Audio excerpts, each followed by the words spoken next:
Good morning. Having driven about 3,000 miles in the last 6 weeks without air conditioning, that's got to have helped me acclimatise to the heat, which must have contributed to success in the ultra. But let's have a deeper dive. Let's look at things a little more scientifically, shall we?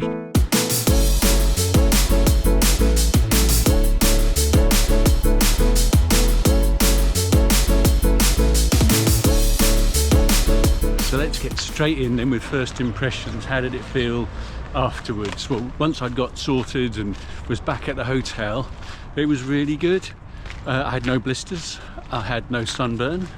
I was able to negotiate the stairs in the hotel perfectly well.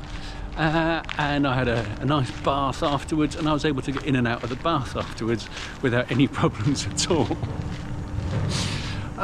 Yes, everything hurt, but then it always does. Yes, I then got a lousy night's sleep, then I always do. I don't know about you, but sleeping afterwards is always quite difficult. But first impressions, really pleased. So first impressions straight after, that's great. But I think moving forward, it's important that I reflect properly. So I'm now going to look at several different elements, and we'll see how each of those went and what lessons maybe I've got to learn for the future.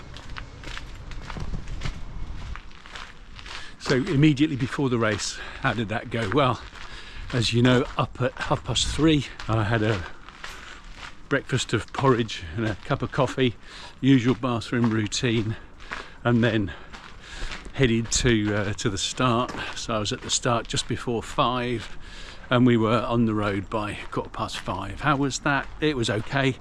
I should have eaten more at the beginning. I would normally have had maybe a flapjack and a banana or something as well, and probably, if I'd been there with half an hour to spare, had something like a half litre of sports drink just to make sure I was fully topped up with hydration, but didn't do that.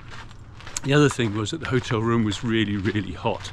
Their air conditioning had broken down. It wasn't their fault, but as you remember, the day before it had been 33 degrees, and it was really hot, stuffy, humid room. They had given me a fan, which I had to go and ask for, and the fan was great. A bit noisy, but then I opened the window to let some fresh air in, and the drone of the nearby M4 happily drowned out the sound of the fan. So not perfect pre-race prep, but probably fairly typical. So next up, what about my shoes and my feet?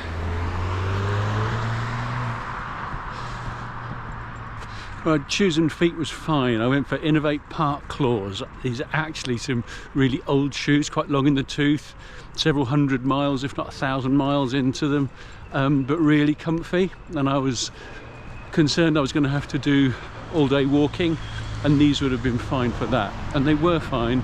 I've run in them a lot, so I knew they'd be good for that too. Only thing where they let me down was the cushioning on the sole. So walking on grass, like I've just been doing there, was fine.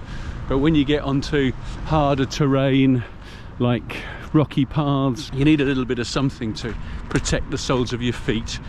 Those chalk paths were like concrete. The other thing was that when I get tired, I tend to heel strike or run flat-footed, which meant that actually my heel, the bottom of my foot, the bit that hits the ground, that got a bit sore after a while. But then I did do 60,000 steps. So I think I need slightly better cushioned shoes.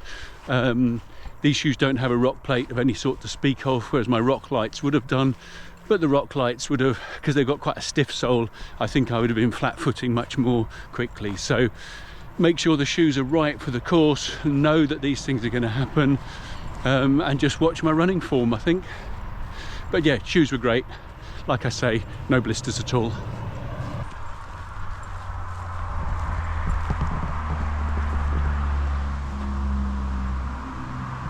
So the next thing to consider would be clothing and the sun. So clothing was absolutely fine. Usual shorts and underwear combination. I had a very lightweight white top that I wore. It's very breathable. It worked fine, no rubbing. Dealing with the sun. So one application of sun cream lasted me all day. No sunburn whatsoever. I chose a kids formula sun cream, swim formula SPF 50. so it's designed to stay on swimming children, so I reckon that would be fine for a sweating old man. So yeah, that worked really well for me, not a problem at all. As far as head protection was concerned, as you know, I used the buff anti-sweat device. I had 2 buffs, one to wipe my face, one to do that. Later on I swapped them around, tucked one into my belt, let it dry, and then I could use that one if I needed. And then I had the peak cap with or without the flaps in the heat of the sun, when the sun was directly behind me or in my eyes. That worked really well. One thing they kept suggesting we did was to dunk our hats in a bucket of water and all the rest of it, and I did that, but that was a mistake, because the brim of the hat is there to soak up the sweat, to stop it running down into my eyes. As soon as I dunked it in water, the brim of the hat became saturated and everything just ran into my eyes. So next time I might well put water on my head. I might well dunk a buff in the water and rub it on my head and face, but then keep my hat and the sweatband of my hat dry to keep that sweat out of my eyes, because that was a bit unpleasant.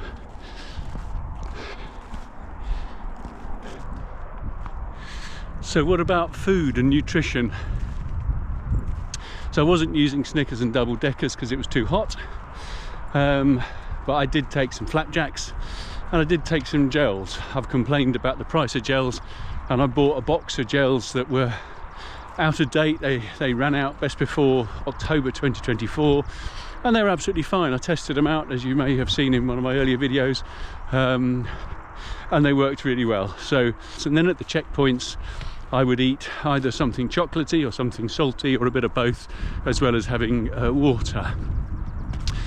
And I think that worked absolutely fine. I don't think I ran out of energy. Maybe could have tried a bit harder towards the end, but hey, don't know. We'll see on my next ultra. The only time that I think I made a definite wrong decision was on the last checkpoint. Now, I generally feel a little bit sick when I'm running, but it's fine. You know, as a grown-up, you know that just feeling a little bit queasy is completely normal, because you're running, you've been running for ages, and you got up at 3:30. I didn't help myself at all by glugging down half a litre of squash, and then decided I'd have a bag of crisps. And what I did was, I couldn't be bothered to eat the crisps one at a time, so I scrunched them up and just chugged it straight out the packet, eating it, choking it down as quickly as I could, and then went on my way. My body did say, right, just stop right there. You need to give me time to digest this or do something with it. Don't go running straight away. So I did quite a lot of walking straight after that last checkpoint, because to be honest, I was feeling a bit sick and I needed to just give it 20 minutes to sort itself out. So lesson learned there. And so what about water?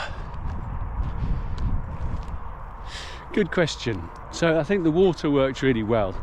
I have a 1.7 litre Camelback bladder that sits in my Harrier 10 litre vest, and that lasted me comfortably between checkpoints. Could probably have done almost half the race on that.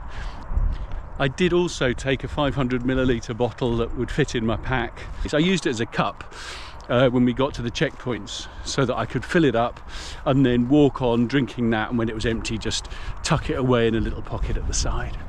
I drank slightly more than I wanted to. If I wasn't sure, I kept taking sips, because when your mouth gets dry, that spoils your mood again. So I kept taking sips throughout, and I find the Camelback really good for that.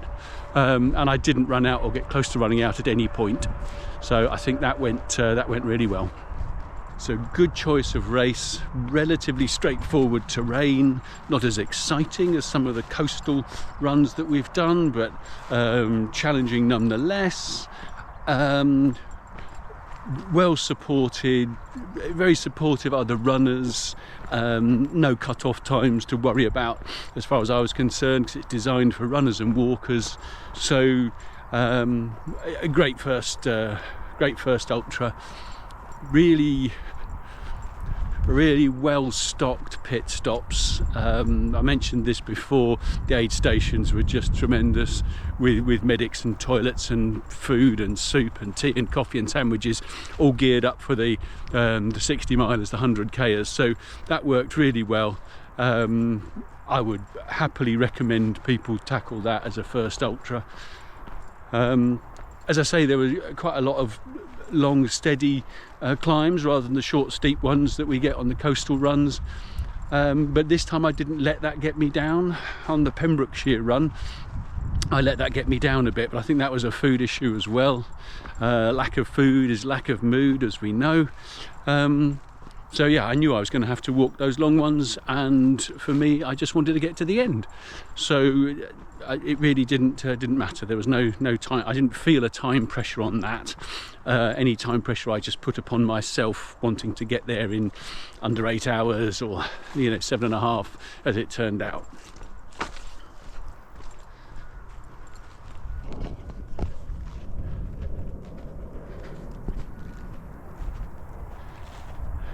I haven't really mentioned my running pack, and that was my Harrier Kinder 10 litre, and this time that was perfect.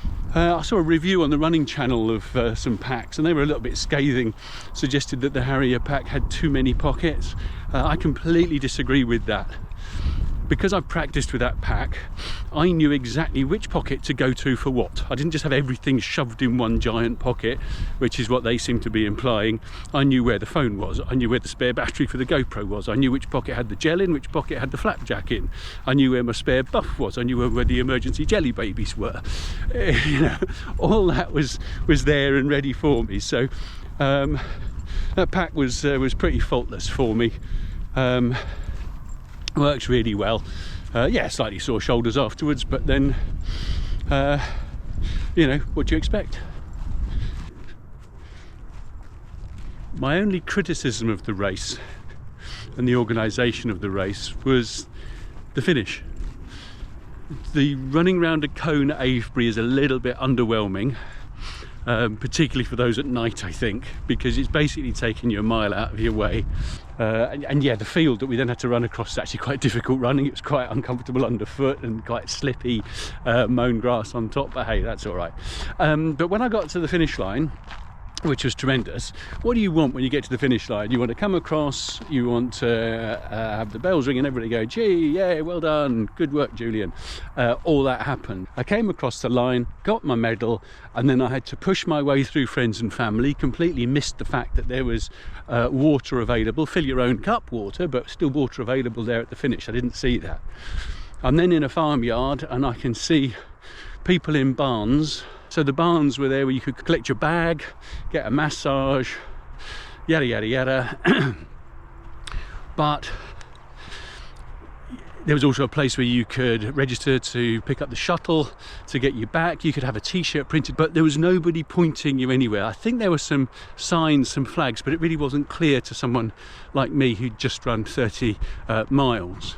And you then left that farmyard and you ended up in a field which had food stalls and showers and things like that. And I'd completely forgotten that there was a meal laid on for runners at the end, because I had other things on my mind. I sat in that field for 3/4 of an hour, recovering and drinking my own water and eating my own snacks, completely missing the fact that I could have had a hot dinner. And there was no signage, no marshals, no encouragement, that at all. What would have been lovely is you come across the line, somebody gives you a medal and says there's water over there through the farmyard, and you get your hot meal in the tent in the field. It's just something to point me in the right direction, because I wasn't really, well, I was quite tired. So there you go, a whistle-stop reflection. I've kept it really short, deliberately short. If there's areas that you want to know more about, please just pop something in the comment. I will do my best to accommodate you in future videos. The next race is up on the northeast coast, near Berwick-on-Tweed, and we have a coastal half marathon down to the beautiful holy island of Lindisfarne. It's an afternoon race because at other times of day the causeway is underwater, so we're going to do that run, and that is the first weekend of August, so just 2 weeks away, and I'd really love it if you wanted to join me on that video. So look forward to seeing you very soon. Enjoy your running. Ta-ra now.